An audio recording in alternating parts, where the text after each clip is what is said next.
कहा रे मन मूढ़।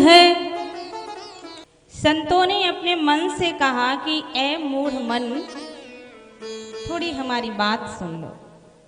कहा रे मन मूढ़, सिखावन मान, करो अरमान, सुचाल भली के।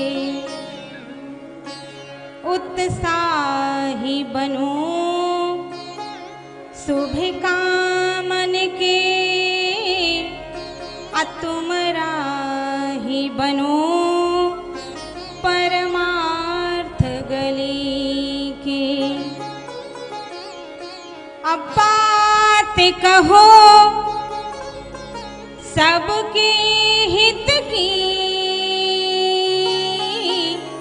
पद पद्म गहो मिथिलेश लली के। दीन दयाल के, दीन दयाल के नाम रटो, अरुदास बनो बजरंग बली के। अरुदास बनो बजरंग बली के। बोलिए श्री हनुमान जी महाराज की जय हो। संतों ने कहा ए मनमूर्ख, तू सारे कार्य कर, लेकिन एक कार्य को हमेशा याद रखना। कौन सा? नाम रटो। किसके? दीन दयाल। जब तक भगवान के नाम का जाप नहीं करोगे, जब तक भगवान के नाम से नहीं जुड़ोगे, जब तक भगवान से नहीं जुड़ोगे, तब तक कोई भी देवी देवता, कोई भी संत महात्मा प्रसन्न होने वाला नहीं है। इसलिए जीवन का मेन उद्देश्य प्रत्येक प्राणी का यही होना चाहिए कि अपने कर्तव्य पालन करने के साथ में भगवान से जुड़ जाए, चाहे जैसे जुड़ जाए। आप कहोगे भगवान के नाम का जाप करने का मन नहीं करता, मन नहीं लगता, लगेगा। कोशिश करिए, प्रयास करिए। किसी भी चीज के लिए प्रयास करना पड़ता है। अपने जीवन में खुद भी आप अनुभव कर सकते हैं। कोशिश करोगे तो कामयाबी भी जरूर मिलेगी। मन बड़ा चंचल होता है, मन जल्दी भगवान से जुड़ता नहीं है। बहुत कठिन कार्य है, हर कार्य कर लेगा लेकिन भगवान से जल्दी जुड़ेगा नहीं। इसको लगाओ, बार बार मन को लगाओ। अभ्यास का विषय है, धीरे धीरे एक ना एक दिन लग ही जाएगा। इसलिए संत लोग कहते हैं भैया दुनिया में कहीं भी रहो, किसी भी कोने में रहो, कुछ भी करो, लेकिन कर्तव्य पालन के साथ में दुकान मकान खेत खलिहान बनाने के साथ में भगवान के श्री चरणों में प्रेम जरूर बना लेना। क्योंकि जीवन का सार तत्व है भगवान से जुड़ जाना किसी भी प्रकार। यदि नाम जपने में मन नहीं लगता तो भगवान के रूप को निहारा करो। किसी चीज से जुड़ जाओ, भगवान की कथाओं से जुड़ जाओ, भगवान के रूप से जुड़ जाओ, भगवान के नाम से जुड़ जाओ, भगवान की किसी लीला से जुड़ जाओ, भगवान के भक्त से जुड़ जाओ।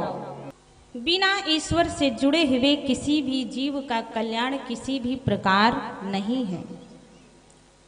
चाहे जितने बड़े आप आदमी बन जाओ, चाहे जितने धनवान बन जाओ, चाहे जितने नाम वाले बन जाओ, चाहे जितना बड़ा परिवार बना लो आप, लेकिन यदि आप भगवान से खुद को नहीं जोड़ा तो ये सारा जीवन व्यर्थ है, धिक्कार है।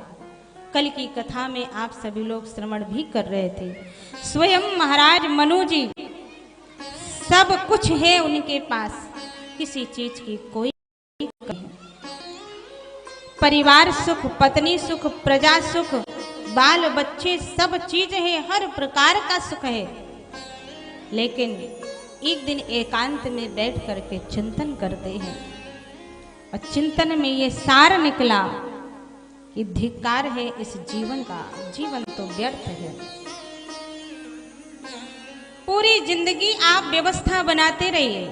आप सभी लोग पढ़े लिखे बैठे हैं, अनुभवी बैठे हैं। एक बहुत ही प्यारी बात आपसे निवेदन करती हूँ, समझिएगा।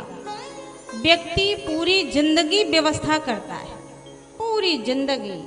बचपना याद नहीं रहता, जवानी याद नहीं रहती, बुढ़ापा आ जाता है, एक ऐसा पल आ जाता है कि भगवान से मोहलत मांगता है कि हे प्रभु कुछ दिन और दुनिया में रहने दो। लेकिन जब जाने का वक्त आता है तब कोई भी रुक नहीं पाता, चाहे जितना कोशिश कर ले। धीरे धीरे सब बीत जाता है, लेकिन फिर भी उसे सुकून नहीं मिलता, चैन नहीं मिलता। पूरी जिंदगी व्यवस्था करता है और व्यवस्था करते करते करते करते अपनी अवस्था भूल जाता है, लेकिन फिर भी अपनी व्यवस्था से संतुष्ट नहीं होता। क्या मन भरता है? कभी नहीं भरता। और बन जाए, और बन जाए, और मिल जाए, और मिल जाए। जब पैदल चलते हैं तो मोटरसाइकिल की चाह होती है, मोटरसाइकिल आ जाती है तो चरपहिया की चाह हो जाती है, चरपहिया आ जाती है तो एरोप्लेन से जाने की चाह बन जाती है। चाह निरंतर बढ़ती रहती, इच्छाएं बढ़ती रहती, कभी भी व्यक्ति की इच्छा पूरी नहीं होती है। आज आप सोचोगे मेरा ये काम हो जाए तो बस अब किसी चीज की कोई जरूरत नहीं है, लेकिन जैसे ही वो काम पूरा होगा दूसरा काम तैयार हो जाएगा। थोड़ा सा ये भी हो जाता तो अच्छा रहता। व्यक्ति की इच्छाएं अनंत हैं, इसका कोई अंत नहीं है। तृष्णा बढ़ती जाती है, बढ़ती जाती है, कभी मन इससे भरता ही नहीं है। महाराज मनु जी ने अपना निज अनुभव दुनिया वालों के सामने रखा कि अरे धिक्कार है इस जीवन का, पूरा जीवन व्यर्थ बीत गया। गयो जन्म हरि भगति बिनो, बिना भक्ति के जिंदगी बीत गई है। ऐ मन, ऐ जिंदगी, अब तुम सब कुछ छोड़ करके श्री ठाकुर जी के चरणों में जुड़ जाओ।